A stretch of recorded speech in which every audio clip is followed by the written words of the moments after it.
আচ্ছা, আমরা ম্যালেরিয়া পরজীবীর জীবনচক্র পড়ছিলাম।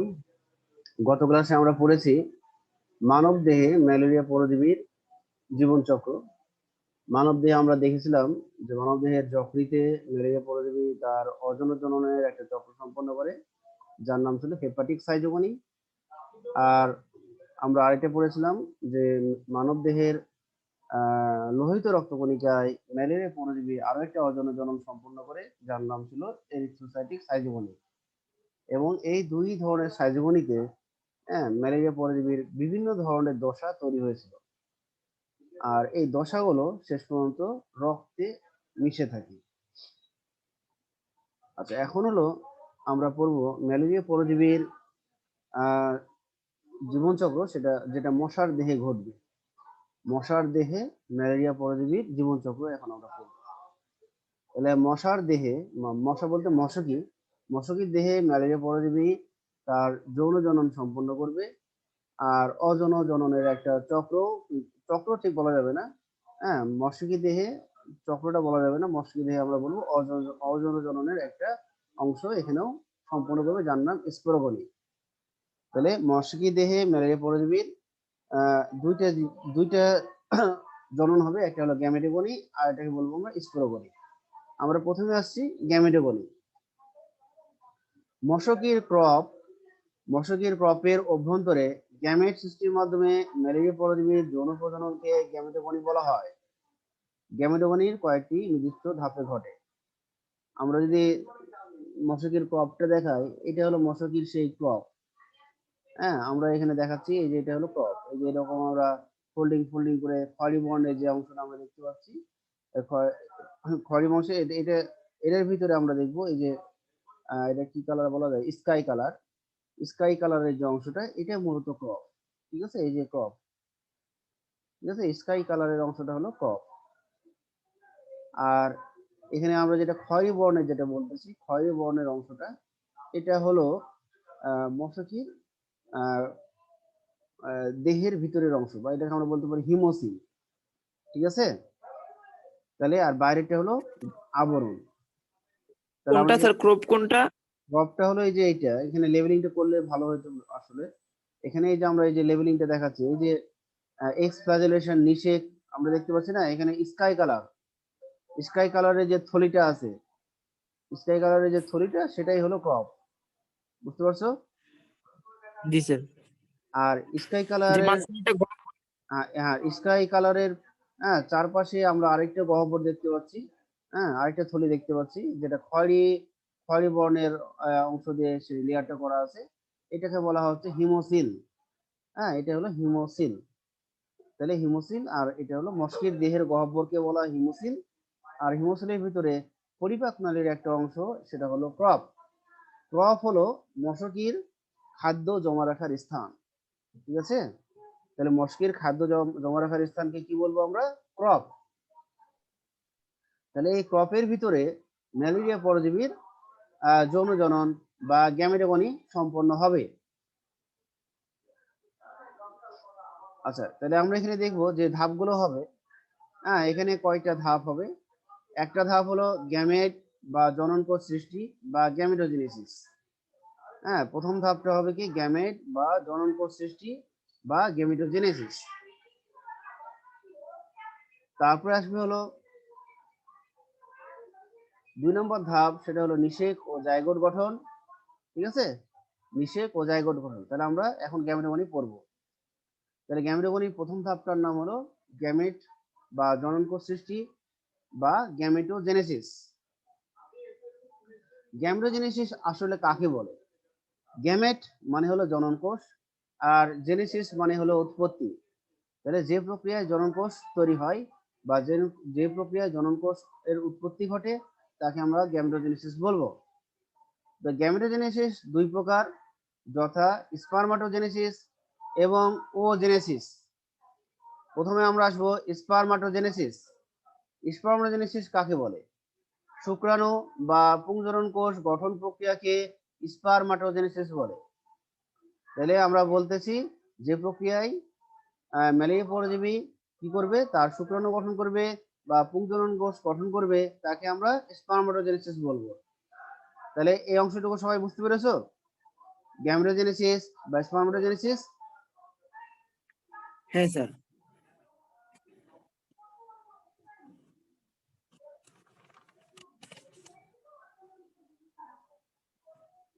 আমরা যদি শুধু গ্যামেটোজেনেসিস অংশটা করি, আমরা এই ছবিতে দেখতে পাচ্ছি ক্রপের ভিতরে ঘটতেছে গ্যামেটোগনি, আর ক্রপের বাইরে এই অংশটাকে বলতেছি আমরা স্পোরোগনি।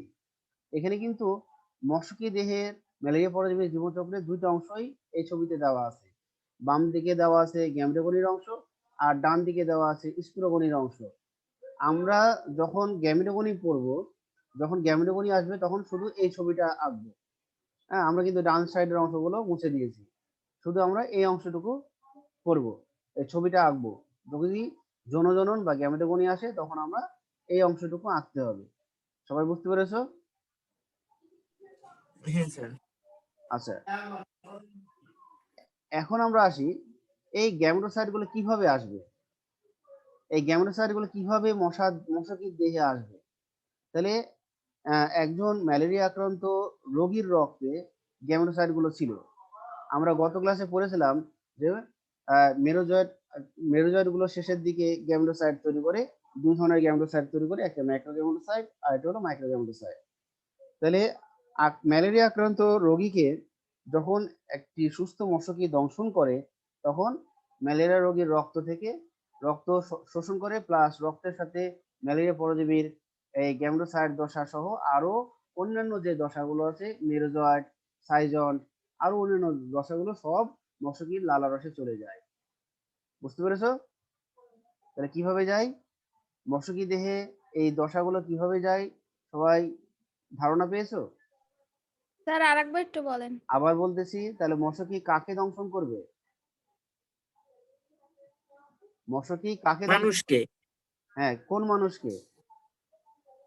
মানে ওই যে ওই ভাইরাস বাই মানুষকে। ম্যালেরিয়া আক্রান্ত মানুষকে। ম্যালেরিয়া হ্যাঁ, আক্রান্ত মানুষকে কে দংশন করবে? মশকি। মশকি।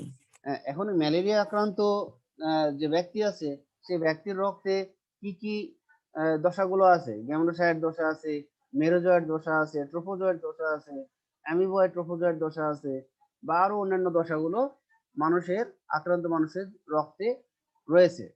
এখন সুস্থ মশকি যখন রক্ত শোষণ করার উদ্দেশ্যে এই আক্রান্ত মানুষকে দংশন করবে, তখন রক্তের সাথে সাথে এই গ্যামেটোসাইট সহ অন্যান্য দশাগুলো, হ্যাঁ, মশকির লালারসে চলে যাবে।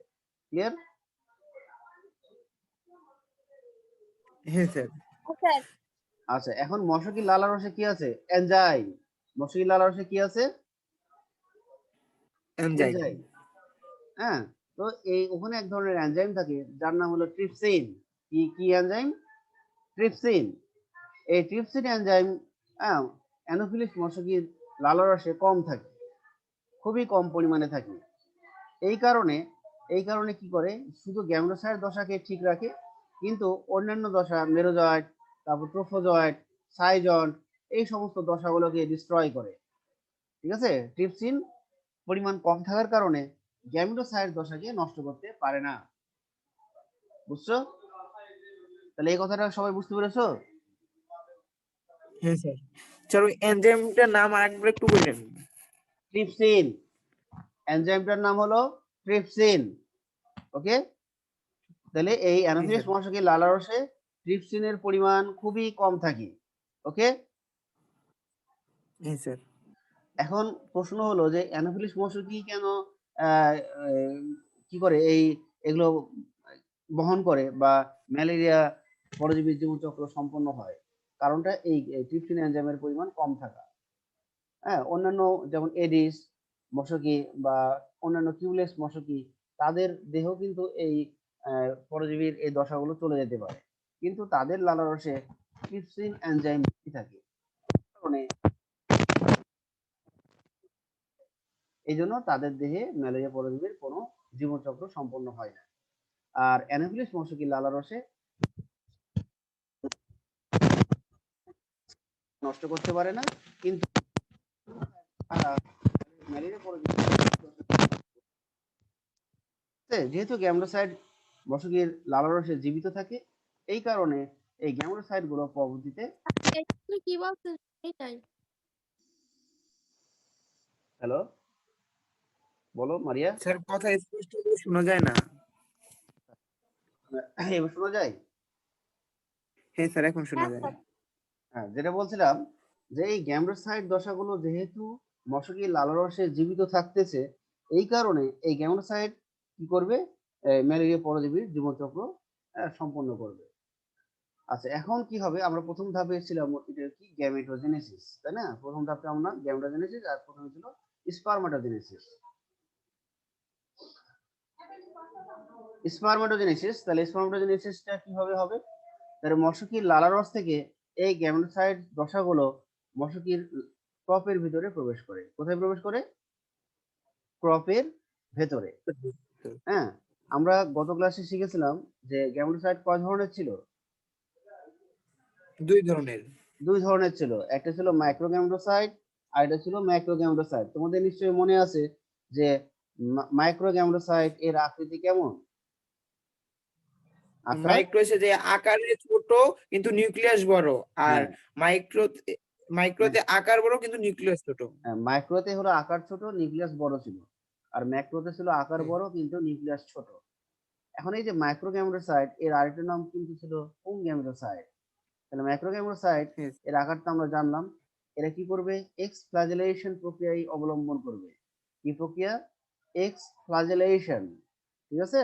এই এক্স ফ্ল্যাজেলেশন প্রক্রিয়া অবলম্বন করে হ্যাঁ এরা এই নিউক্লিয়াস গুলো 4 থেকে 8 ভাগে ভাগ হবে। তাহলে মাইক্রোগ্যামেটোসাইটের নিউক্লিয়াস এক্স ফ্ল্যাজেলেশন প্রক্রিয়ায় প্রথমে 4 থেকে 8টি অপত্য নিউক্লিয়াস তৈরি করে। আচ্ছা, আমরা এবার পয়েন্ট আকারে যাই। তাহলে আমরা কি বলবো? প্রথমে মাইক্রোগ্যামেটোসাইটে নিউক্লিয়াস বিভক্ত হয় 6 থেকে 8টি, 4 থেকে 8টি বললেও হবে, 6 থেকে 8টি বললেও হবে। হ্যাঁ, 6 থেকে 8টি ক্ষুদ্রাকার নিউক্লিয়াসে পরিণত হয়। এই সময় জীবাণু কয়েকটি কোণ বিশিষ্ট হয় বা কণা বিশিষ্ট হয়। এই কণাগুলো এগুলো, ঠিক আছে? এই যে এগুলো হলো কণা, এই যে এগুলো হলো কণা। তাহলে প্রত্যেক কণার মধ্যে একটা করে নিউক্লিয়াস আছে। আমরা এখানে নিউক্লিয়াস কয়টা দেখেছি? 6টা। ঠিক আছে? তাহলে সর্বোচ্চ নিউক্লিয়াস 8টা হতে পারে। তাহলে মাইক্রোগ্যামেটোসাইটের নিউক্লিয়াস এক্স ফ্ল্যাজেলেশন প্রক্রিয়ায় সর্বোচ্চ 8টা, 6 থেকে 8টা নিউক্লিয়াস তৈরি করতে পারে, এবং এই 6 থেকে 8টা কোণ তৈরি হবে, এবং প্রত্যেকটা কোণার মধ্যে একটা করে ক্ষুদ্র নিউক্লিয়াস প্রবেশ করে, এবং নিউক্লিয়াসের চারদিকে সাইটোপ্লাজম জমা হয়। এদেরকে সাইটোপ্লাজমীয় অভিক্ষেপ বলে। তাহলে আমরা এই 3 নম্বর ধাপে আমরা দেখতে পাচ্ছি এই যে সাইটোপ্লাজমীয় অভিক্ষেপ, এগুলো অনেকটা ফ্লাজেলার মতো। ঠিক আছে? সাইটোপ্লাজমীয় অভিক্ষেপ তৈরি হয়। এর পরপরই জীবাণুর দেহটি কতগুলো ফাজেলা আকৃতির সরু মাকুর মতো মাইক্রোগ্যামেট বা শুক্রাণুতে পরিণত হয়। ক্রপের গহ্বরে তাপের তারতম্যের দরুন এ প্রক্রিয়া ঘটে। ক্রপের গহ্বরে ম্যালেরিয়া জীবাণুর স্পারমাটোজেনেসিসের এই বিশেষ প্রক্রিয়াকে এক্সফ্ল্যাজেলেশন বলে। তাহলে আমরা এক্সফ্ল্যাজেলেশন প্রক্রিয়াটা বুঝতে পারলাম। আমি আবার বলতেছি। তাহলে আমরা বলবো কি, স্পারমাটোজেনেসিস বা শুক্রাণু কিভাবে তৈরি হয়? তাহলে মাইক্রোগ্যামেটোসাইট এর আকার হলো ছোট, নিউক্লিয়াস বড়। তাহলে এরা কি হবে? প্রথমে এক্সফ্ল্যাজেলেশন প্রক্রিয়ায় এই মাইক্রোগ্যামেটোসাইটের নিউক্লিয়াস 6 থেকে 8টি অপত্য নিউক্লিয়াস তৈরি করে, এবং 6 থেকে 8টা কোণ তৈরি করবে। প্রত্যেক কোণের ভেতরে একটা করে ক্ষুদ্র নিউক্লিয়াস বিন্যস্ত হয় বা প্রবেশ করে। এর পরবর্তীতে এর নিউক্লিয়াসের চারপাশে সাইটোপ্লাজম জমা হয়, এবং জমা হয়ে ফাজেলার মতো অভিক্ষেপ তৈরি করে, এবং প্রত্যেকটা অভিক্ষেপের মধ্যে একটা করে নিউক্লিয়াস প্রবেশ করে। এইভাবে 6 থেকে 8টা গ্যামেট, মানে পুংগ্যামেট বা শুক্রাণু তৈরি করবে। ঠিক আছে? তাহলে এইভাবে শুক্রাণু তৈরি হলো। তাহলে শুক্রাণু তৈরি হওয়ার প্রক্রিয়া বা স্পারমাটোজেনেসিস সবাই কি বুঝতে পেরেছো? হ্যাঁ স্যার। হ্যাঁ, বলো। ফাইন। স্যার এই যে ফাজেলা আকৃতির পরে কি হয়েছে? ফাজেলা আকৃতি এই কারণে হয় যে এই ফাজেলা অনেকটা মাকুর মতো হয়। মাকু মানে দুই প্রান্ত সুতালো, আর মাঝখানে হলো স্ফীত হয়। তাহলে ফাজেলাগুলো অনেকটা ওরকমই আকৃতি ধারণ করবে। যার ফলে নিউক্লিয়াস গুলো এই ফাজেলীয় অভিক্ষেপের মধ্যে ঢুকে যাবে, এবং প্রত্যেকটা শুক্রাণু হিসেবে আত্মপ্রকাশ করবে। ঠিক আছে? 9টা নিউক্লিয়াস, 9টা শুক্রাণু তৈরি করবে। এখানে 6টা যেহেতু আমরা দিয়েছি 6টা শুক্রাণু তৈরি হবে। যদি এখানে 8টাও দেখাতাম তাহলে 8টা শুক্রাণু তৈরি করতো।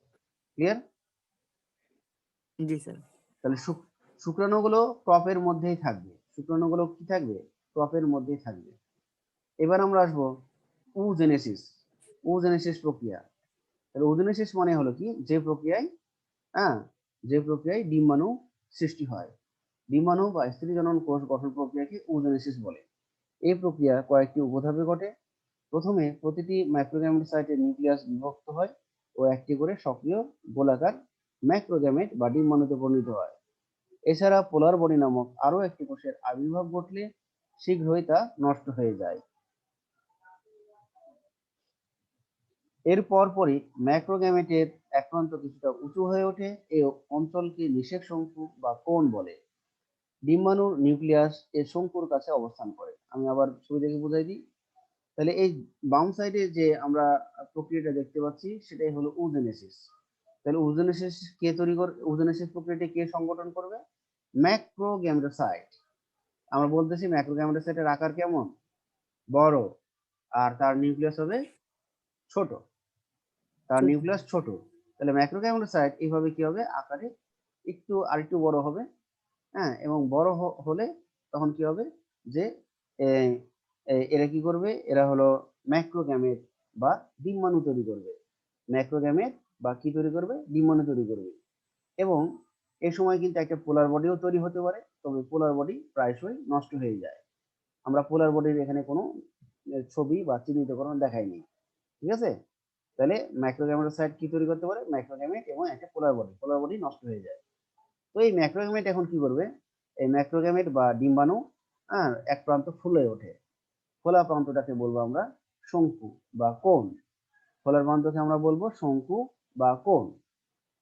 এবং পরে এই শঙ্কু বা কোণ অংশে ডিম্বাণুর নিউক্লিয়াস অবস্থান করে। এইভাবে একটা পরিণত ডিম্বাণু তৈরি হয়। তাহলে আমরা ওজেনেসিস প্রক্রিয়াটা বুঝতে পারলাম। স্যার ডিম্বাণুটা কি কোণে অবস্থান করবে নাকি অপর প্রান্তে অবস্থান করবে? ডিম্বাণুর অংশই হলো কোণ। এই যে আমরা উঁচু অংশ দেখতে পাচ্ছি না, এই উঁচু অংশটা হলো হ্যাঁ কি? নিষেক কোণ। এই উঁচু অংশ হলো হ্যাঁ নিষেক স্যার। কোণ। এটা কিন্তু ডিম্বাণুরই একটা অংশ। নিষেক কোণটা হলো ডিম্বাণুরই একটা অংশ। এবং এই মানে নিউক্লিয়াসটা আছে, এই ডিম্বাণুর নিউক্লিয়াস যখন ডিম্বাণু পরিণত হয়ে যায়, তখন ডিম্বাণুর যে নিউক্লিয়াস আছে এই নিউক্লিয়াসটা নিষেক কোণের কাছাকাছি চলে আসে। বুঝলা? জি স্যার। ডিম্বাণু যখন পরিণত হয় তখন ডিম্বাণুর নিউক্লিয়াস নিষেক কোণের কাছাকাছি চলে আসে। এইভাবে তাহলে ওজেনেসিস প্রক্রিয়া শেষ হয়। তাহলে আমরা প্রথম ধাপটা শেষ করলাম। প্রথম ধাপটা ছিল গ্যামেটোজেনেসিস। গ্যামেটোজেনেসিস দুইটা অংশে বিভক্ত। ডান দিকের অংশটা ছিল স্পারমাটোজেনেসিস, আর বাম দিকের অংশটা ছিল ওজেনেসিস। এখন আমরা আসবো নিষেক প্রক্রিয়াটা। তাহলে নিষেক এবং জাইগোট গঠন। তাহলে এখানে খেয়াল করো, এই যে নিষেক কথাটা লেখা আছে। তাহলে এই যে নিষেক কোণ, ডিম্বাণুর যে পরিণত ডিম্বাণুর যে নিষেক কোণ আছে, সেই নিষেক কোণে একটা মাত্র শুক্রাণু, অনেকগুলো শুক্রাণু এখানে ঘোরাফেরা করবে, কিন্তু একটা মাত্র শুক্রাণু এই নিষেক কোণ দিয়ে প্রবেশ করতে পারবে। ঠিক আছে? এবং এই নিষেক কোণ দিয়ে যখন প্রবেশ করবে তখন এই শুক্রাণুর নিউক্লিয়াস এবং ডিম্বাণুর নিউক্লিয়াস এরা একীভূত হয় এবং জাইগোট গঠন করে। ঠিক আছে? তাহলে নিষেক প্রক্রিয়াটা বুঝতে পেরেছো? হ্যাঁ স্যার। হ্যাঁ স্যার। আচ্ছা, নিষেক প্রক্রিয়াটা শেষ। এবার আমরা আসবো 3 নম্বর। নিষেক প্রক্রিয়ার পরে যে পরবর্তী যে অংশগুলো সেগুলো এখন আমরা জানবো।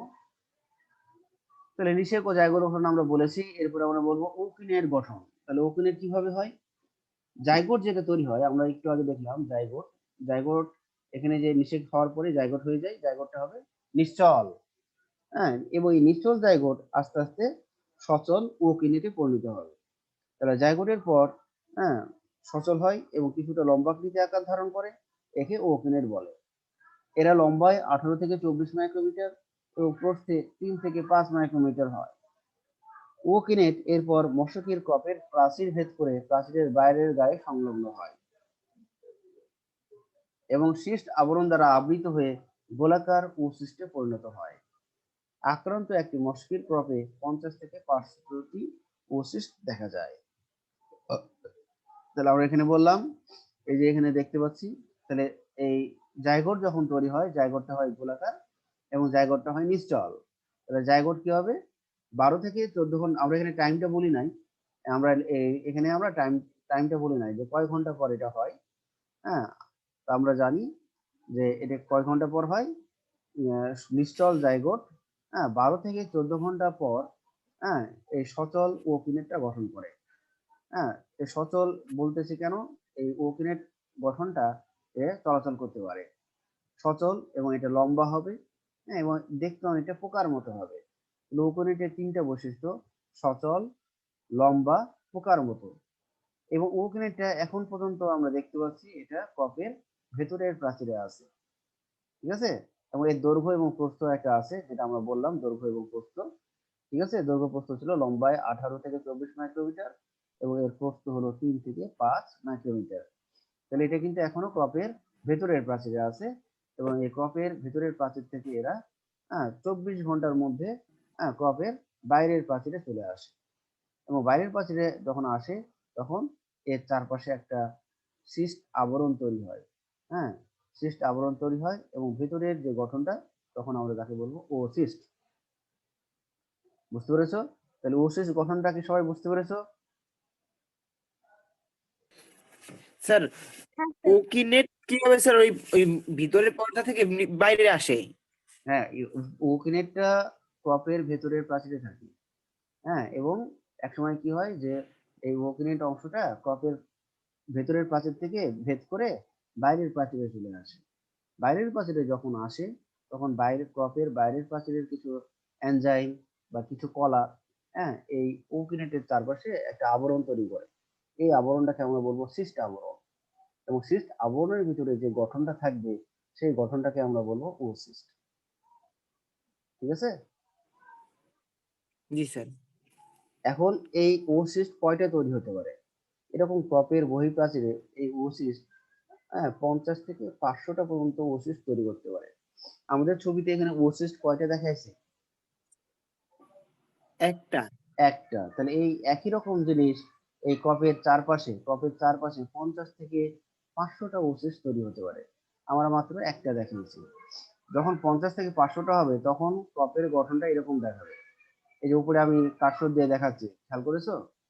এই যে ক্রপের চারপাশে, ক্রপের বহিঃপ্রাচীরে এরকম বুটি বুটি বুটি, হ্যাঁ, কতগুলো দানার মতো গঠন দেখা যাচ্ছে, খেয়াল করেছো?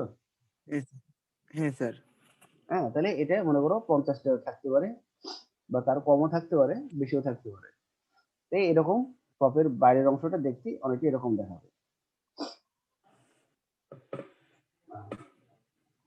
তাহলে আমাদের গ্যামেটোগনি শেষ। বুঝতে পেরেছো? তাহলে গ্যামেটোগনি হ্যাঁ স্যার। শেষ। এবার আমরা আসবো স্পোরোগনি।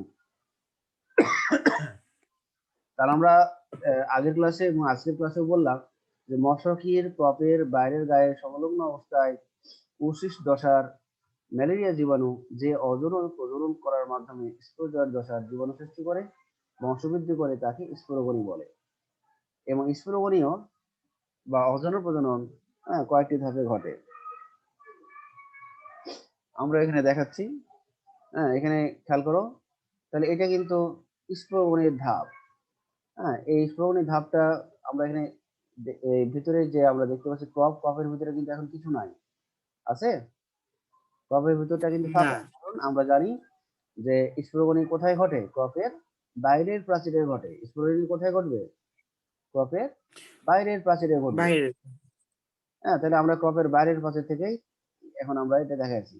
এই জন্য আমরা গ্যামেটোগনির যে লেবেলিং ছিল বা চিত্র ছিল সেগুলো আমি মুছে দিয়েছি।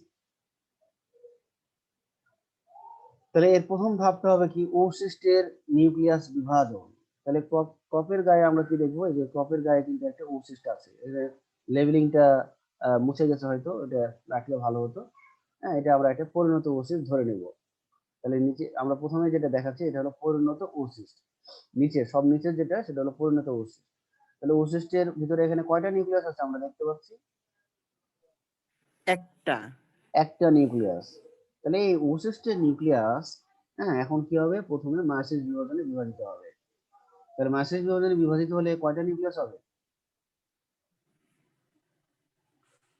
ওসিস্টের একটা থেকে একটা থেকে চারটা। চারটা হবে, গুড। এবং এই চারটা নিউক্লিয়াস কি হ্যাপ্লয়েড হবে না ডিপ্লয়েড হবে? মানে এন সংখ্যক হইবে, হ্যাঁ, হ্যাপ্লয়েড। হ্যাপ্লয়েড হবে, কারণ আমরা জানি জাইগোট এটা ছিল ডিপ্লয়েড, কারণ ওখানে শুক্রাণু এবং ডিম্বাণু নিউক্লিয়াস একীভূত ছিল, এই জন্য জাইগোটটাও ছিল ডিপ্লয়েড। এবং জাইগোটের পরবর্তী যে কাঠামো তৈরি হলো ওকিনেট, ওকিনেট এটাও কিন্তু ডিপ্লয়েড ছিল। এখন এই ওকিনেটের পরে ওসিস যেটা হলো সেটাও কিন্তু ডিপ্লয়েড।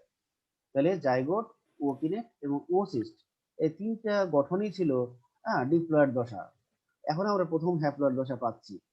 তাহলে আমরা এখানে কি বলবো, যে ওসিস্টের নিউক্লিয়াস প্রথমে মায়োসিস বিভাজনে বিভাজিত হয়, আর বিভাজিত হয়ে হ্যাঁ চারটে হ্যাপ্লয়েড কোষ তৈরি করে, হ্যাপ্লয়েড নিউক্লিয়াস তৈরি করে, এবং এই নিউক্লিয়াস গুলো পরবর্তীতে মাইটোসিস প্রক্রিয়ায় বিভাজিত হয়ে অসংখ্য নিউক্লিয়াস তৈরি করবে। তাহলে আমরা এখানে কি বললাম, কপের গায়ে সংলগ্ন অবস্থায় প্রতিটি ওসিস্টের নিউক্লিয়াস প্রথমে মায়োসিস পদ্ধতিতে, পরে বারবার মাইটোসিস পদ্ধতিতে বিভাজিত হয়ে বহু সংখ্যক হ্যাপ্লয়েড নিউক্লিয়াসে পরিণত হয়। কপের প্রাচীরে একই সাথে 50 থেকে 500টি ওসিস্ট সংলগ্ন থাকতে পারে। ওসিস্টের এই মায়োসিসকে পোস্ট জাইগোটিক মায়োসিস বলে। কারণ আমরা জানি এই মায়োসিসটা কখন ঘটেছে, জাইগোট হওয়ার পর। এই জন্য আমরা এই ধরনের মায়োসিসকে বলবো পোস্ট জাইগোটিক মায়োসিস। তাহলে আমরা কি প্রথম যে অংশটা সেটা কি বুঝতে পারলাম, ওসিস্টে হ্যাঁ স্যার। নিউক্লিয়াস বিভাজন, স্যার পোস্ট জাইগোটিক মায়োসিস কেন বলা হয় সেটা বুঝতে পেরেছি। স্যার জাইগোট গঠনের পরে এই মায়োসিস বিভাজনটা হয় দীক্ষা। হ্যাঁ হ্যাঁ হ্যাঁ। আচ্ছা, এবার আমরা আসবো 2 নম্বর ধাপ, পরিস্ফুটনরত ওসিস্ট। তাহলে সিস্ট প্রাচীরে আবদ্ধ থাকা অবস্থায় জীবনের প্রতিটি নিউক্লিয়াসকে ঘিরে প্রথমে সাইটোপ্লাজম জমা হয়, এবং পরে তার চারদিকে কোষ পর্দা গঠিত হয়ে বহু সংখ্যক গোলাকার ক্ষুদ্র ক্ষুদ্র কোষ সৃষ্টি হয়। ওসিস্ট পরিণত হতে প্রায় 10 থেকে 20 দিন সময় লাগে। তাহলে আমরা এখানে দেখি, তাহলে এই যে নিউক্লিয়াস যখন অসংখ্য হয়ে গেল, এখন কি হবে, ওসিস্টের ভিতরে যে নিউক্লিয়াস গুলো আছে এই প্রত্যেকটা নিউক্লিয়াসের চারপাশে প্রথমে সাইটোপ্লাজম জমা হয়, এবং পরে কোষঝিল্লি বেষ্টিত হয়ে অসংখ্য গোলাকার ক্ষুদ্র ক্ষুদ্র কোষ তৈরি করে। ঠিক আছে, এই যে আমরা দেখতে পাচ্ছি অসংখ্য ক্ষুদ্র ক্ষুদ্র গোলাকার কোষ। এরপরেই আরেকটা ধাপ আসবে স্পোরজয়েড গঠন। আমরা এই যে ধাপটা দেখতে পাচ্ছি স্পোরজয়েড সৃষ্টি, এরপরে আমরা স্পোরজয়েড গঠন। এরপর গোলাকার কোষগুলো মাকু আকৃতির স্পোরজয়েডে পরিণত হয়। স্পোরজয়েড গুলো এরপর সিস্ট প্রাচীর ভেঙে মশকির হিমোসিলে মুক্ত হয়। একটি ওসিস্টে প্রায় 10,000 স্পোরজয়েড থাকতে পারে।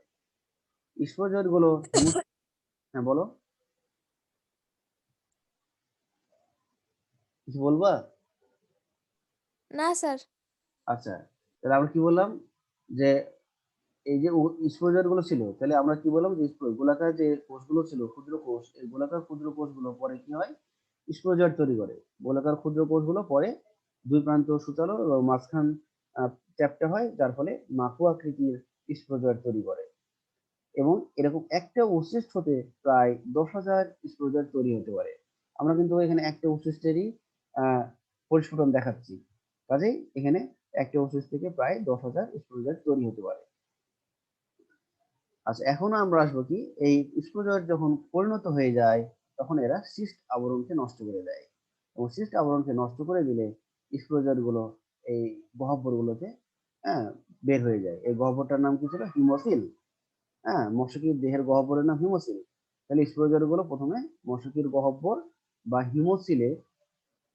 হিমোসিলে মুক্ত হবে, মশকির গহ্বর বা হিমোসিলে মুক্ত হবে। স্পোরজয়েড গুলো হিমোসিল থেকে মশকির লালা গ্রন্থিতে প্রবেশ করে। তাহলে মশকির হিমোসিলে যেহেতু স্পোরজয়েড গুলো আছে, সেখান থেকে এরা মাইগ্রেট করে বা বাহিত হয়, এবং বাহিত হয়ে চলে যায় মশকির লালা গ্রন্থিতে। মশকির লালা গ্রন্থিতে 3,26,000 স্পোরজয়েড থাকতে পারে। রক্ত পিপাসু মশকি কোন মানুষের রক্ত পান করলে জীবাণুগুলো 10% লালা রসের সাথে মানব দেহে স্থানান্তরিত হয় এবং ম্যালেরিয়া রোগ সৃষ্টি করে। আচ্ছা, আমি আবার বলি, তাহলে এখানে এই অংশটুকু তো সবাই বুঝতে পেরেছো যে কিভাবে স্পোরজয়েড তৈরি হলো। স্যার এইটা একটু আরেকবার বলেন এই প্রক্রিয়াটা। আচ্ছা, আমি প্রথম থেকে আবার বলতেছি এই যে কিভাবে ওসিস থেকে স্পোরজাইট তৈরি হলো। আচ্ছা, সবাই প্রথমে খেয়াল করো, তাহলে এখানে কি আছে, মশকির বহিঃপ্রাচীরে একটা পরিণত ওসিস্ট। ওকে, হ্যাঁ, ওসিস্টের নিউক্লিয়াস প্রথমে মায়োসিস বিভাজন হয় এবং মায়োসিস বিভাজনের পরে পরবর্তীতে মাইটোসিস, বারবার মাইটোসিস বিভাজন হতে থাকে এবং অসংখ্য হ্যাপ্লয়েড নিউক্লিয়াস তৈরি করে। ঠিক আছে, হ্যাঁ, এই ধরনের মায়োসিসকে আমরা বলবো পোস্ট জাইগোটিক মায়োসিস। এবার হ্যাঁ, 2 নম্বর ধাপ, পরিস্ফুটনত ওসিস্ট। তাহলে এই ওসিস্টের ভিতরে অসংখ্য অপত্য নিউক্লিয়াস আছে। প্রত্যেক অপত্য নিউক্লিয়াসের চারপাশে সাইটোপ্লাজম এবং কোষ ঝিল্লি বেষ্টিত হয়ে ক্ষুদ্র ক্ষুদ্র অসংখ্য গোলাকার কোষ তৈরি করে। হ্যাঁ, এই গোলাকার কোষগুলো পরবর্তীতে কি করে, স্পোরজয়েড। গোলাকার কোষগুলো পরবর্তীতে হ্যাঁ মাকু আকৃতি গঠন তৈরি করে এবং স্পোরজয়েড তৈরি করে। একটা ওসিস্ট 10,000 স্পোরজয়েড তৈরি করতে পারে। যখন স্পোরজয়েড পরিণত হয় তখন কি হয়, স্পোরজয়েড গুলো ওসিস্টের প্রাচীরকে চাপ দেয়, ওসিস্টের প্রাচীর নষ্ট হয়ে যায়, স্পোরজয়েড গুলো মশকির দেহগহ্বর হিমোসিলে উন্মুক্ত হয় এবং পরিশেষে কোথায় যায়, পরিশেষে হিমোসিল থেকে স্পোরজয়েড গুলো মশকির লালা গ্রন্থিতে প্রবেশ করে। ঠিক আছে, পরিশেষে কোথায় যায়, মশকির লালা গ্রন্থিতে। এবং মশকির লালা গ্রন্থিতে কতগুলো স্পোরজয়েড থাকতে পারে, 3,26,000। 26,000। 3,26,000। ঠিক আছে, মশকির লালা গ্রন্থিতে কতগুলো স্পোরজয়েটের হয়, থাকতে পারে, 3,26,000। 3,26,000। আচ্ছা, এখন এই হিসাবটা একটু বলি, একটা ওসিস থেকে কয়টা স্পোরজয়েট তৈরি হতে পারে? 3,26,000। একটা ওসিস থেকে কয়টা স্পোরজয়েট তৈরি হয়, কে বলতে পারবে? 10,000। 10,000। গুড মারিয়া। তাহলে এখানে ধরো আমরা বলেছিলাম কতগুলো ওসিস তৈরি করতে পারে, মস্কের বহিঃপ্রাচীরে কতগুলো ওসিস তৈরি হতে পারে, কারো মনে আছে? 50 থেকে 500টি। হ্যাঁ, গুড, হ্যাঁ, ফাইন, থ্যাংক ইউ। তাহলে 50 থেকে 500টি, আমি ধরে নিলাম 50টা ওসিস আছে। তাহলে 50টা ওসিস প্রত্যেকটা যদি 10,000 স্পোরজয়েট তৈরি করে, তাহলে কতগুলো স্পোরজয়েট তৈরি করতে পারবে? 50 ইন্টু 50, 10,000। 10,000, 50,000। 50 ইন্টু 10,000 কি 50,000 হয়? সরি, 5 লাখ। 5 লাখ হয়। ধরো এখানে 50টা ওসিস আছে বহিঃপ্রাচীরে, তাহলে এখানে 5 লাখ। এই 5 লাখের মধ্যে 3,26,000-এর অবস্থান কোথায়? মশকির লালা গ্রন্থিতে। তাহলে বাকিগুলো আছে কোথায়? হিমোসিলে। বাকিগুলো মশকির দেহগহ্বর বা হিমোসিলে অবস্থান করছে। ক্লিয়ার? জি স্যার। আচ্ছা, মশকি এখন কি করবে, এই স্পোরজয়েড বাহী মশকি কাকে দংশন করবে? মানুষকে। মানুষকে। তাহলে যখন সে দংশন করে, একবার দংশনের ফলে সে কত পার্সেন্ট স্পোরজয়েড মানুষের দেহে দিতে পারে? 10%। 10%। তাহলে 3,26,000-এর মধ্যে 10% হলে কত হয়? 32,600, তাই না? হ্যাঁ স্যার। 3,26,000-এর 10% কত? 32,600। 600। হ্যাঁ, তাহলে এইভাবে দেখা গেল যে স্পোরজয়েড বাহী মশকি একবার যখন মানুষকে দংশন করে, তখন এই 32,600 পরিমাণ স্পোরজয়েড মানুষের রক্তে দিয়ে দেয়। তাহলে এখানে ঘাটতি থেকে গেল না 32,600, তাই সেখানে অবস্থান করে কত, 3,26,000। তাহলে যদি একবার দংশন করে ফেলে, তাহলে সেখানে ঘাটতি পূরণের জন্য কি করবে, হিমোসিলে আরো স্টক আছে না, হ্যাঁ, তাহলে সেই হিমোসিল থেকে ওগুলো দেবে। হ্যাঁ হিমোসিল থেকে যে স্পোরজয়েড গুলো আছে সেগুলো আবার লালা গ্রন্থিতে চলে যাবে। ক্লিয়ার? জি স্যার। তাহলে ব্যাপারটা বুঝতে পেরেছো? হ্যাঁ স্যার। হ্যাঁ, মানে তাহলে যদি যখন কমে যাবে তখন আবার ওইখান থেকে আনবে। হ্যাঁ, হ্যাঁ, হ্যাঁ, হ্যাঁ। আচ্ছা, এই রক্ত পিপাসু মশকি কোনো মানুষের রক্ত পান করলে জীবাণুগুলো শতকরা 10% লালারসের সাথে মানবদেহে স্থানান্তরিত হয় এবং ম্যালেরিয়া রোগ সৃষ্টি করে। হ্যাঁ, যখন মানুষের দেহে এই মানুষের রক্তে যখন স্পোরজয়েড চলে আসলো, হ্যাঁ, এবং মানুষের রক্ত থেকে স্পোরজয়েড এবার কোথায় যাবে, যকৃতে যাবে। আর যকৃতে তো আমরা জানি পরজীবীর কি হয়, অজনন হয়, যার নাম কি, হেপাটিক সাইজোগনি। মনে আছে? হ্যাঁ স্যার। আবার সেখান থেকে চলে যাবে কোথায়, লোহিত রক্ত লোহিত কণিকায়। রক্ত। হ্যাঁ, এভাবে কিন্তু এইভাবে চক্র চলতে থাকবে। হ্যাঁ, আমরা এবার মশকি থেকে আবার তখন কি হবে, মানুষের দেহে ম্যালেরিয়া পরজীবীর দশাগুলো তখন চলতে থাকে। ক্লিয়ার? আমরা কি তাহলে জি স্যার। এই স্পোরগণিতটা বুঝতে পারলাম? হ্যাঁ স্যার। হ্যাঁ স্যার। আচ্ছা, এবার আমরা যাব হলো এই ম্যালেরিয়া পরজীবীর জীবন চক্র। হ্যাঁ, এটা একটা আমরা ইসের মাধ্যমে দেখাচ্ছি, একটা প্রবাহ চিত্রের মাধ্যমে আমরা দেখাচ্ছি, সবাই একটু খেয়াল করো। আচ্ছা, এখানে যদি হয়, মনে করো সময় চলে যায়, আমি আবার কিন্তু প্রবেশ করব, সবাই একটু আবার পুনরায় জয়েন হবে, ঠিক আছে? ওকে স্যার। আচ্ছা, এবার একটু খেয়াল করো, এই যে আমরা যেটা বললাম স্থূলকণি পড়েছিলাম না, এই যে আমি এখানে এটা মানুষের দেহ, মানুষের দেহে মশকি দংশন করতেছে। মশকি কিন্তু কি বহন করেছিল? স্পোরোজয়েড বহন করেছিল। স্পোরোজয়েড মশকি, হ্যাঁ, স্পোরোজয়েড বাহী মশকি মানুষকে দংশন করলে এই যে স্পোরোজয়েড রক্ত দিয়ে দিচ্ছে, আর রক্ত থেকে চলে যাচ্ছে কোথায়? যকৃতে। আর যকৃতে এখানে কি হচ্ছে? হেপাটিক সাইজোগনি হচ্ছে। যকৃতের হেপাটিক সাইজোগনির অনেকগুলো দশা হয়েছিল। হ্যাঁ, যেমন কি ছিল দশা, দুই একটা দশার নাম বলতে পারবা? ক্রিপ্টোজয়েড, তারপর হলো মেটাক্রিপ্টোজয়েড, সাইজন, এরকম বিভিন্ন ধরনের দশাগুলো হয়েছিল। তারপর সেখানকার মধ্যে যেটা মাইক্রোমেটাক্রিপ্টোজয়েড, সে কি করেছিল? সে হলো লোহিত রক্তনিকায় প্রবেশ করে এরিথ্রোসাইটিক সাইজোগনি সম্পন্ন করেছিল। হ্যাঁ, এবং সেখানেও কিন্তু কতগুলো দশা তৈরি করেছিল, যেমন সাইজন, হ্যাঁ, তারপর হলো মেরোজয়েড, তারপর গ্যামেটোসাইট, হ্যাঁ, এগুলো দশা তৈরি করেছিল। এবং মানুষের দেহে এই গ্যামেটোসাইট দশাগুলো তৈরি হয়েছিল। এই গ্যামেটোসাইট গুলো এখন আবার কি করবে? এই যে মশকি আক্রান্ত মানুষকে যখন দংশন করবে, তখন এই গ্যামেটোসাইট দশাগুলো মশকির দেহে চলে আসে। হ্যাঁ, গ্যামেটোসাইট দুই ধরনের ছিল, একটা ছিল মাইক্রো গ্যামেটোসাইট, আর একটা ছিল ম্যাক্রো গ্যামেটোসাইট। এবার কি করবে মশকি? হ্যাঁ, যেহেতু আক্রান্ত ব্যক্তিকে দংশন করেছে, যার ফলে মশকির লালারসে সেই গ্যামেটোসাইট দশাগুলো চলে গেছে। হ্যাঁ, মশকির ক্রপের ভিতরে তখন কি হবে? এই গ্যামেটোসাইট গুলো গ্যামেট তৈরি করবে, অর্থাৎ মাইক্রো গ্যামেটোসাইট শুক্রাণু তৈরি করবে, আর ম্যাক্রো গ্যামেটোসাইট ডিম্বাণু তৈরি করবে। ঠিক আছে? এবার জি ক্রপের স্যার। ভিতরেই তখন আবার নিষেক ঘটবে, নিষেক ঘটে জাইগোট, জাইগোট পরে তৈরি করবে ওকিনেট, ওকিনেট পরে তৈরি করবে ওসিস্ট। এরপরে কি হবে? এই ওসিসটা তৈরি হয়েছিল, ওকিনেটটা ছিল হলো ক্রপের ভিতরে, আর ওকিনেট যখন ক্রপের ভেতরের পাশে থেকে বাইরের পাশে চলে আসে, তখন ওসিস তৈরি হয়। আর ওসিস পরবর্তীতে স্প্রোকনির মাধ্যমে কি তৈরি করবে? স্প্রোজয়েড তৈরি করবে। এই স্প্রোজয়েড আবার মশকের লালা গ্রন্থিতে থাকবে, এরা যখন মানুষকে দংশন করবে আবার মানুষের দেহে দিয়ে দিবে। তাহলে পুরো প্রসেসটা কি বুঝতে পেরেছো? হ্যাঁ স্যার। কারো কোনো কোশ্চেন আছে এখানে? স্যার এইটা একটু আরেকবার বলা তো। আচ্ছা, আবার আমি বলতেছি, আমরা এখান থেকে শুরু করলাম যে স্প্রোজয়েড লেভেলিংটা দেখেছো? স্প্রোজয়েড, হ্যাঁ স্যার। তাহলে স্প্রোজয়েড এর পাশে কিন্তু এন লেখা আছে, মানে কি?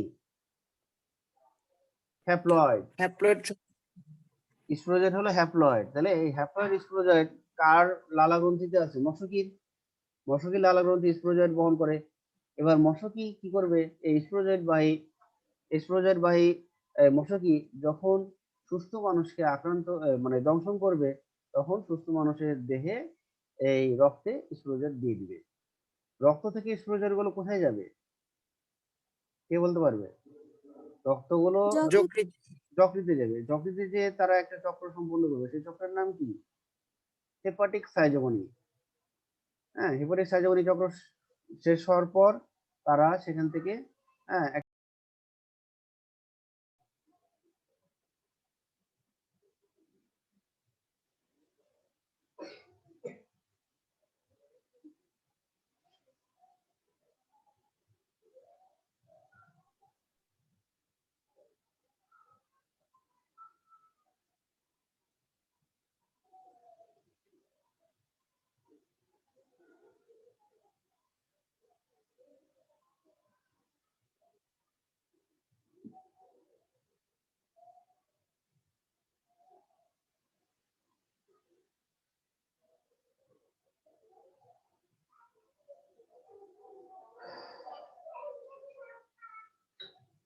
আচ্ছা, আবার বলতেছি।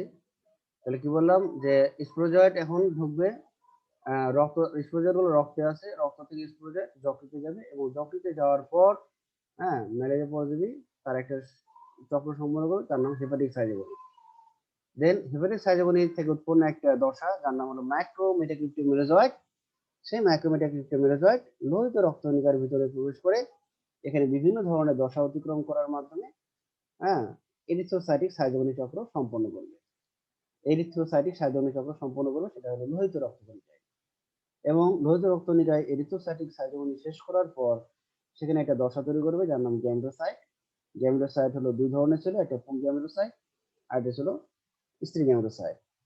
এবার আক্রান্ত ব্যক্তির রক্তে এই গ্যামেটোসাইট গুলো থাকবে। আক্রান্ত ব্যক্তির রক্তে কিন্তু মেরোজয়েটও আছে, হ্যাঁ গ্যামেটোসাইটও আছে। এবার এই আক্রান্ত ব্যক্তিকে হ্যাঁ দংশন করবে সুস্থ অ্যানোফিলিস মশকি, যার ফলে অ্যানোফিলিস মশকির লালারসে এই গ্যামেটোসাইট তো যাবেই, প্লাস রক্তও যাবে। বুঝতে পেরেছো? তাহলে কিভাবে আবার সুস্থ মশকি গ্যামেটোসাইট দশা পেলো, সবাই কি ধারণা পেয়েছো? হ্যালো, হ্যাঁ স্যার। এবার কি করবে এই মশকির যে সুস্থ মশকি তার লালারসে কিন্তু গ্যামেটোসাইট আছে। এই লালারস থেকে গ্যামেটোসাইট চলে যাবে কোথায়? ক্রপের ভেতরে। আমরা একটা ছবিতে দেখেছিলাম ক্রপের ভেতরে। এবং সেই ক্রপের ভেতরে তারা কি করবে? তাদের ম্যালেরিয়া পরজীবী তাদের যৌনজনন সম্পূর্ণ করবে। যৌনজননের প্রথমে ছিল জনন কোষ তৈরি, মানে শুক্রাণু বা ম্যাক্রোগ্যামেট তৈরি, আর ডিম্বাণু বা মাইক্রোগ্যামেট তৈরি।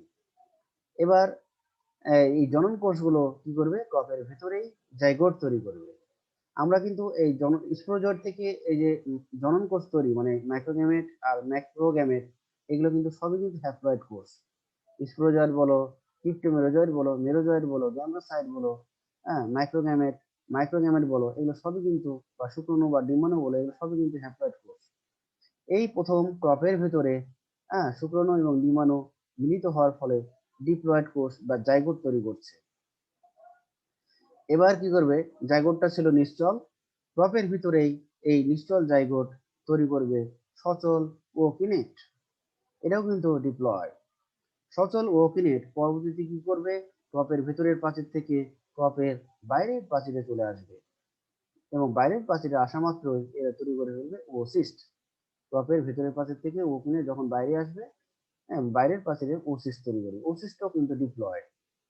এবার কি করবে? ওসিস্টের নিউক্লিয়াস পরবর্তীতে মায়োসিস, পরে মাইটোসিস বিভাজনের মাধ্যমে তারা স্পোরোগনি দশা, স্পোরোগনি যে পর্যায় সেটা শেষ করবে এবং শেষমেশ তৈরি করবে স্পোরোজয়েট।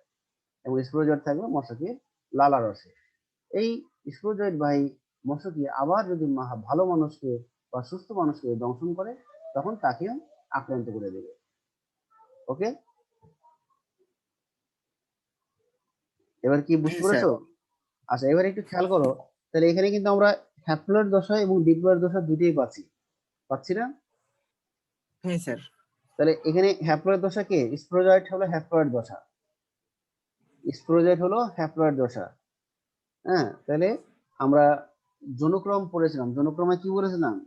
যে জীবের জীবনচক্রে পর্যায়ক্রমে হ্যাপ্লয়েড দশা থেকে ডিপ্লয়েড দশা অথবা ডিপ্লয়েড দশা থেকে হ্যাপ্লয়েড দশার আবির্ভাবকে কি বলা হয়? জনুক্রম। ঠিক আছে? এই যে আমরা এখানে বলতেছি যে জনুক্রমের সংজ্ঞা তাহলে কি?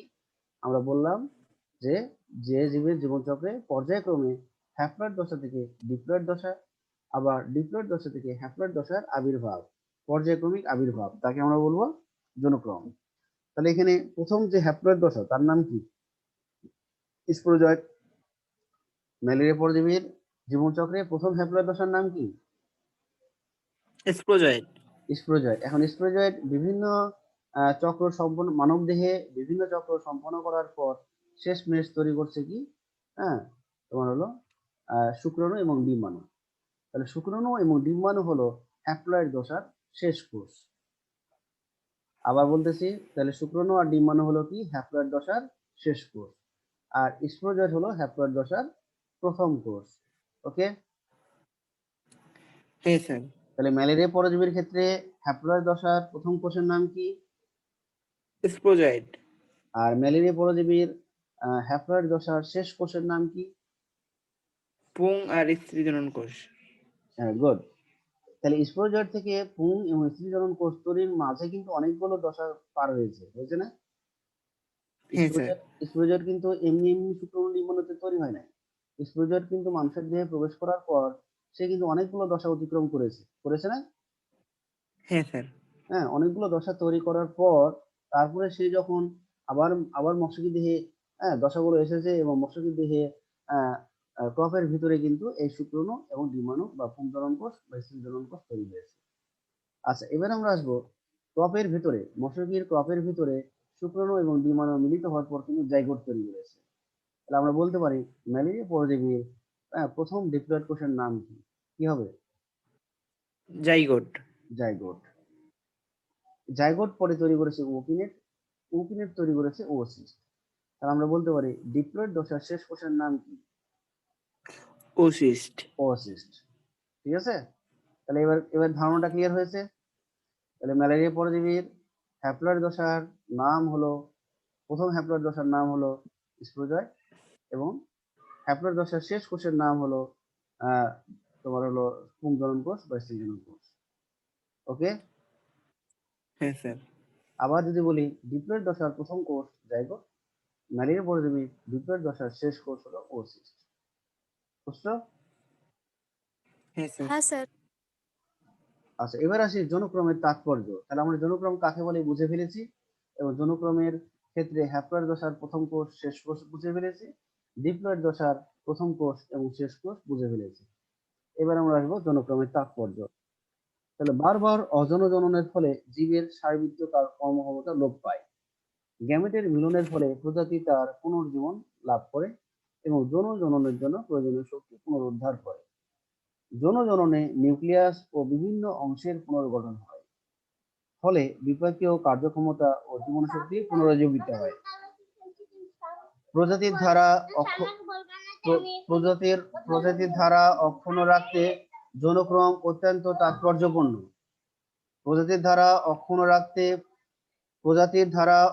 রাখতে যৌনক্রম অত্যন্ত তাৎপর্যপূর্ণ। যৌনক্রম প্রজাতির প্রকরণ ঘটাতে পারে। যৌনক্রম জীবের বৈচিত্র্য সৃষ্টি করে এবং বৈচিত্র্য অভিব্যক্তির উপাদান। তাহলে এই ছিল তাৎপর্য। আর যদি আমরা বলি যে ম্যালেরিয়া পরজীবীর যৌনক্রম ব্যাখ্যা করো, হ্যাঁ, ম্যালেরিয়া পরজীবীর যৌনক্রম ব্যাখ্যা করো, তাহলে এখানে ব্যাখ্যা যখন করতে বলবে তখন তোমাকে আগে বলতে হবে যে যৌনক্রমের সংজ্ঞাটা কি। যৌনক্রমের সংজ্ঞাটা কি সবাই পারবা? হ্যাঁ স্যার। একবার বলো তো। কোন জীবের জীবনচক্রে হ্যাপ্লয়েড ও ডিপ্লয়েড দশার পর্যায়ক্রমিক আবর্তনকে জনুক্রম বলে। হ্যাপ্লয়েড ও ডিপ্লয়েড দশা এরকম বলা যাবে না, বলতে হবে হ্যাপ্লয়েড দশা থেকে ডিপ্লয়েড দশা অথবা জি স্যার। ডিপ্লয়েড দশা থেকে হ্যাপ্লয়েড দশা। ঠিক আছে? হ্যাঁ স্যার। পর্যায়ক্রমিক আবর্তনকে যৌনক্রম বলে। এবার আমরা যেহেতু বলছি ম্যালেরিয়া পরজীবীর যৌনক্রম, আমরা এখানে এটা উল্লেখ করে দিব যে ম্যালেরিয়া পরজীবীর জীবনচক্রে দুই ধরনের দশা আছে, একটা হ্যাপ্লয়েড দশা, একটা ডিপ্লয়েড দশা। তাহলে হ্যাপ্লয়েড দশার প্রথম কোষ এবং শেষ কোষ আমরা জানি, হ্যাপ্লয়েড দশার প্রথম কোষ স্পোরোজয়েট, শেষ কোষ হলো জনন কোষ। আর ডিপ্লয়েড দশার প্রথম কোষ হলো জাইগোট, শেষ কোষ হলো ওসি। এটা আমরা লিখে ফেলবো। এবার আমরা লিখতে পারবো না যে হ্যাপ্লয়েড দশার প্রথম কোষ স্পোরোজয়েট, এটা কিভাবে ডিপ্লয়েড দশায় আসলো, এটা লেখা যাবে না? হ্যাঁ স্যার। আবার আমরা যখন জাইগোট পেয়ে যাব, জাইগোট হলো ডিপ্লয়েড দশা, এই ডিপ্লয়েড দশা থেকে কিভাবে স্পোরোজয়েট তৈরি হলো, হ্যাঁ, নিজের ভাষায় ছবি অনুযায়ী আমরা নিজের ভাষায় লিখতে পারবো না? হ্যাঁ স্যার। হ্যাঁ, তাহলে এই লিখে দেওয়াটাই হলো জনক্রমের ব্যাখ্যা। ঠিক আছে?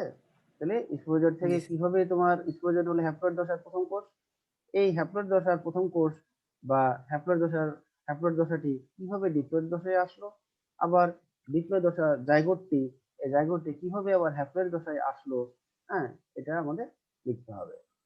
ঠিক আছে? এটাই হলো যৌনক্রম। আমি যে এই পুরাটা একবার তোমাদের বুঝাই দিয়েছি, একবার না দুইবার বুঝাই দিলাম যে কিভাবে কিভাবে এটা আসে। ঠিক আছে? জি স্যার। আচ্ছা, এবার এবার আমরা ইন্টারেস্টিং আরেকটা জিনিস পড়বো যে জ্বর আসে, কখন জ্বর আসে। হ্যাঁ, এই যে আমরা ম্যালেরিয়া পরজীবী পড়লাম, এই ম্যালেরিয়া পরজীবী তো ম্যালেরিয়া জ্বর সৃষ্টি করে। কখন জ্বর আসে? আগে ধারণা করা হতো পরজীবীর দেহ থেকে নিঃসৃত হিমোজয়েন নামক বিষাক্ত রঞ্জক পদার্থের কারণে বা কোনো বিষ বস্তু ক্ষরণের ফলে মানুষের দেহের তাপমাত্রা বেড়ে যায় এবং জ্বর আসে। আমরা কিন্তু হিমোজয়েন পেয়েছিলাম, হিমোজয়েন কোন দশায় পেয়েছিলাম কারো মনে আছে? হিমোজয়েন কোন দশায় বা কোন চক্রে পেয়েছিলাম? কোন সাইজমনিতে পেয়েছিলাম হিমোজয়েন?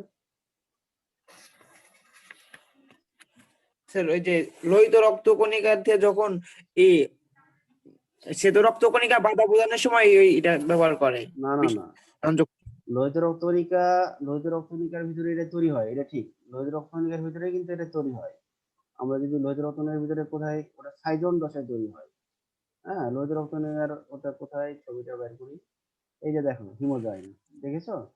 তাহলে সাইজন দশা, এরিথ্রোসাইটিক সাইজোগনি, সাইজন দশার ভিতরে হিমোজয়েন বর্জ্যটা তৈরি হয়েছে।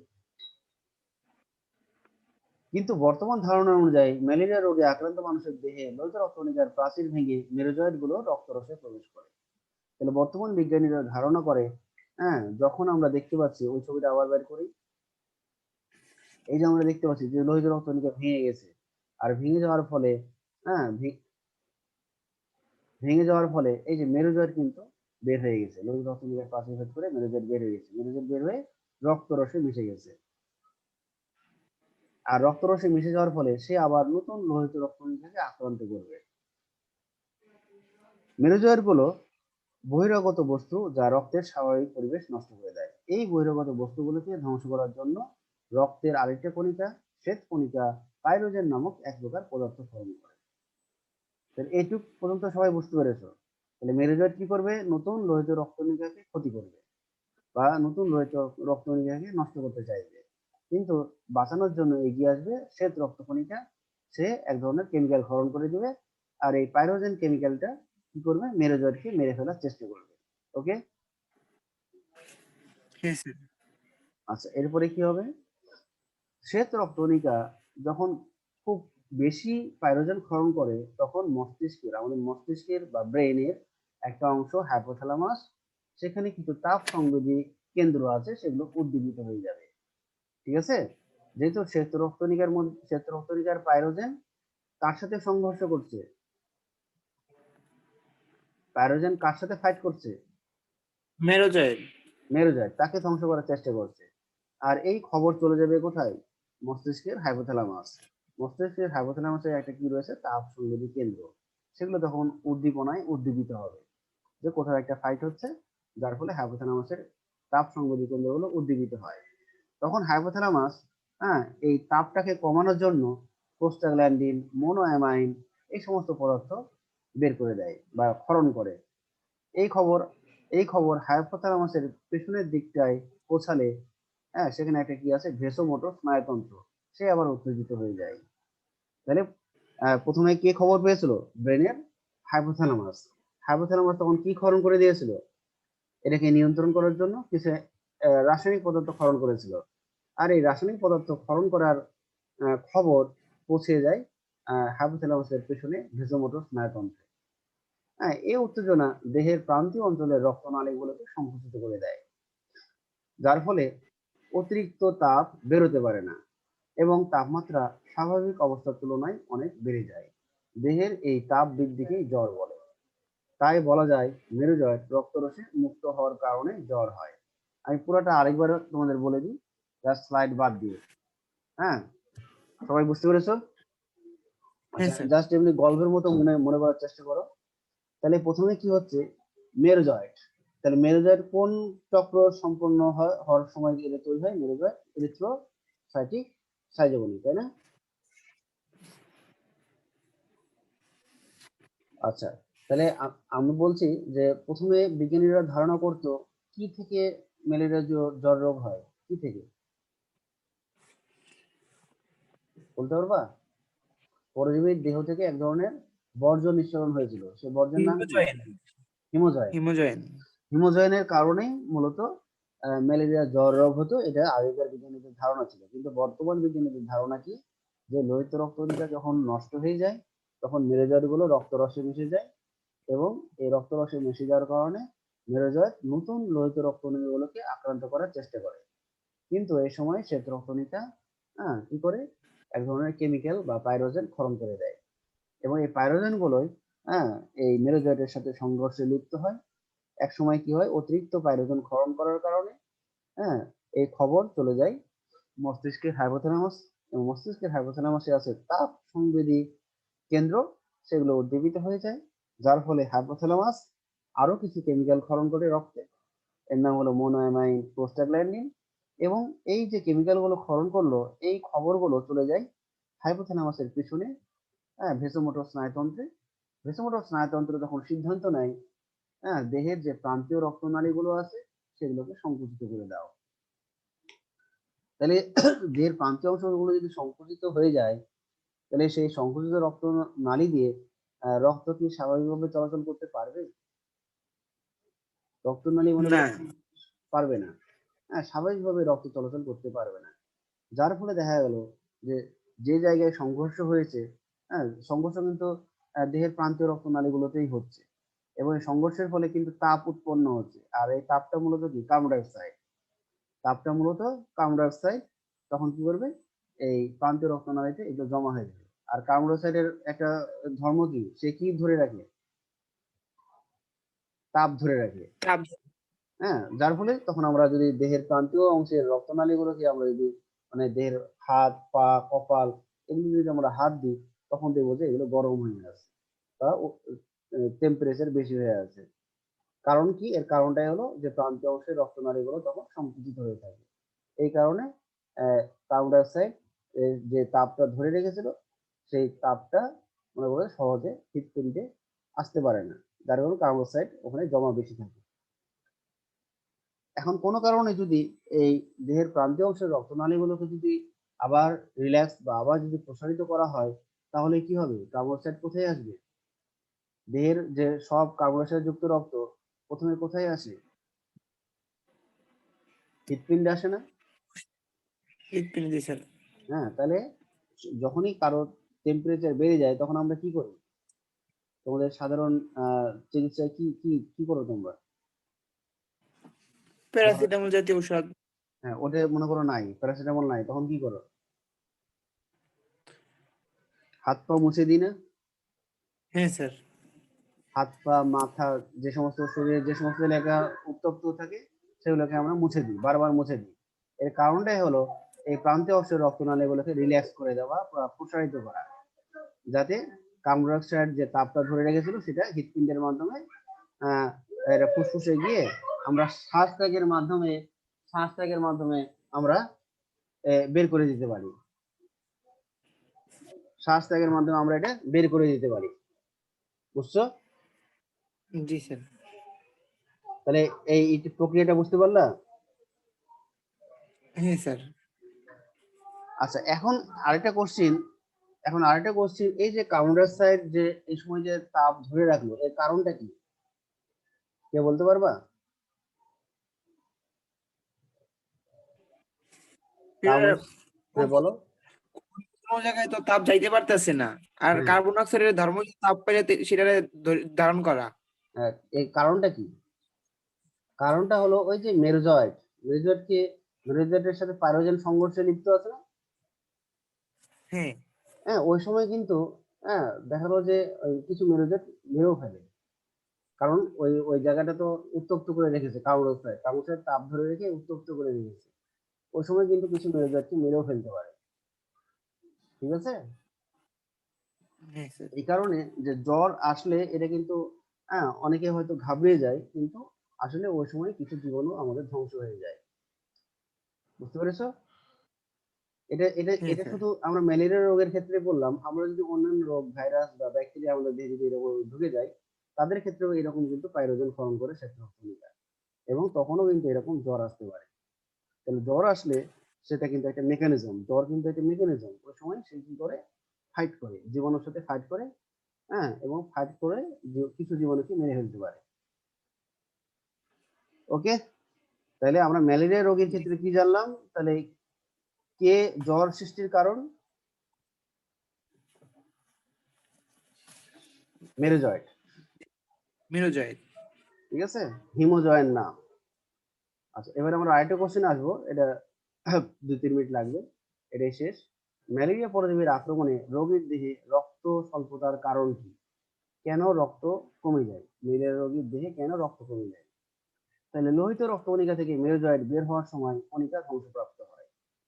যকৃৎ ও প্লীহা থেকে প্রচুর লোহিত কণিকা তৈরি হয়, কিন্তু ম্যালেরিয়া আক্রান্ত রোগীর যকৃৎ ও প্লীহা আক্রান্ত হওয়ায় লোহিত কণিকার সৃষ্টি বাধাগ্রস্ত হয়। যেহেতু আক্রান্ত হয়ে আছে, যার কারণে এই আক্রান্ত ব্যক্তি যকৃৎ এবং প্লীহা সেটাও আক্রান্ত, যার কারণে লোহিত রক্তকণিকা ভালোভাবে তৈরি করতে পারে না। আক্রান্ত প্লীহা তখন এক ধরনের কেমিক্যাল ক্ষরণ করে লাইসোলেসিন, এরা আবার লোহিত রক্তকণিকাকে মেরে ফেলে বা ধ্বংস করে ফেলে।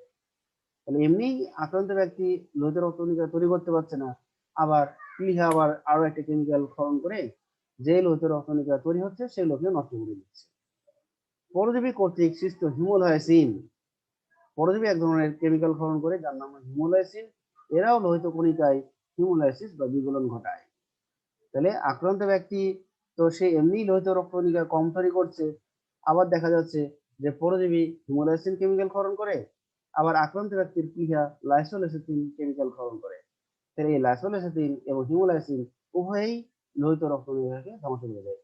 এমনি পরিমাণে লোহিত রক্তকণিকা কম, তারপরে আবার এই ধরনের কেমিক্যাল গুলো আরো লোহিত রক্তকণিকা কমিয়ে দেয়, যার ফলে রোগীর দেহে কি হবে? রক্ত কমে যাবে। লোহিত রক্তকণিকা কমে যাওয়া মানে রক্ত স্বল্পতা বা রক্ত শূন্যতা।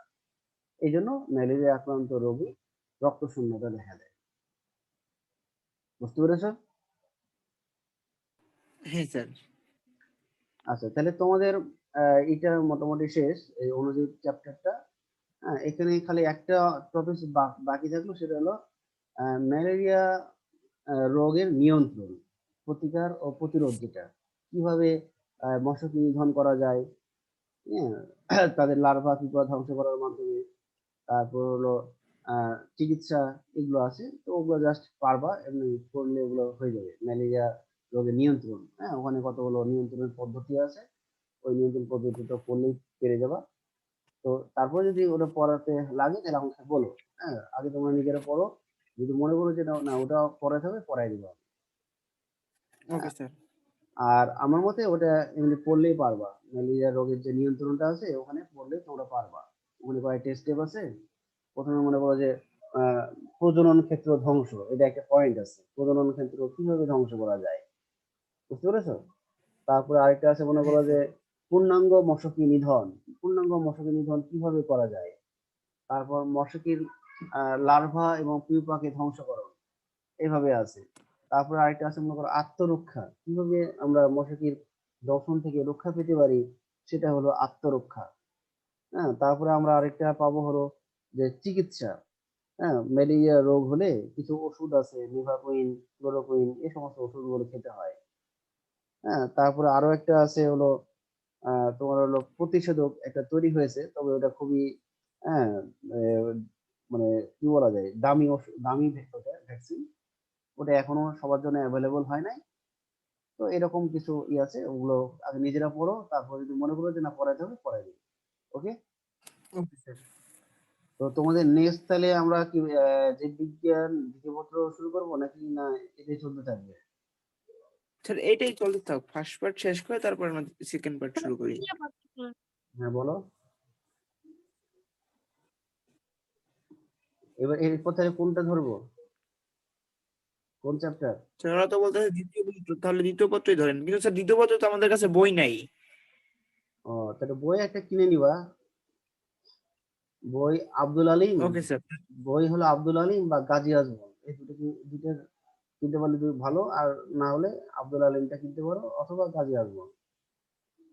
ওকে স্যার। তো তাহলে আমরা জীববিজ্ঞান প্রথম পত্র শ্রেণীবিন্যাস চ্যাপ্টার স্যার, দিয়ে শুরু করবো। স্যার আমার গাজি আছে। হ্যাঁ, একটা বই থাকলেই হবে, গাজী আজমল অথবা আব্দুল আলিম। যারা কিনো নাই তারা আব্দুল আলিমটা কিনে রাখতে পারো। Okay sir. আর তাহলে নেক্সট আমরা জীববিজ্ঞান প্রথম দ্বিতীয় পত্রের প্রথম চ্যাপ্টার পড়বো, শ্রেণীবিন্যাস ও প্রাণী বৈচিত্র্য। ওকে। Okay sir. আচ্ছা। আসসালামু আলাইকুম।